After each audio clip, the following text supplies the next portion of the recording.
నాకు వచ్చిన ఇన్ఫర్మేషన్ ప్రజలకు షేర్ చేసిన. అందులో ఏమైనా మేక్ సెన్స్ ఉంటే దాన్ని ఆధారంగా చేసుకుని మీరు ఇన్వెస్టిగేషన్ మంచిగా చేయండి. అందులో చెత్త ఉంది మీకు కరెక్ట్ అనిపిస్తే లేకపోతే ఇగ్నోర్ చేయండి.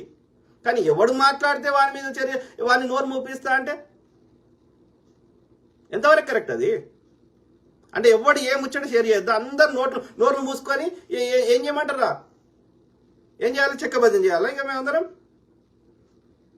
ప్రజలకి మీడియా అనేది ఎవరికి తోచింది వాళ్ళకి చెప్తారు. అందులో మేక్ సెన్స్ ఉంటే తీసుకోండి, మేక్ సెన్స్ లేకపోతే ఇగ్నోర్ చేయండి.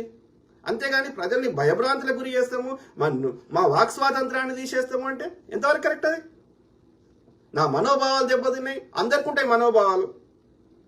ఎవడికి నచ్చిందో వాడు చెప్పుకుంటాడు. నీకు వాడు చెప్పింది నచ్చకపోతే నీకు నచ్చింది నువ్వు చెప్పుకో. ఎవడొద్దన్నాడు? ఇప్పుడు కరుణాకర్ సుగుణ అన్నట్టు వాడు నా మీద ఆరోపణ చేసిండు, నేను వద్దంటలేను కదా. దానికి నేను వివరణ ఇస్తా కానీ వాడికి ఏమైనా ఆధారాలు ఉంటే పోలీసు కేసు పెట్టమంటున్నా కానీ నేను వాడిని మాట్లాడొద్దు అంటలేనే.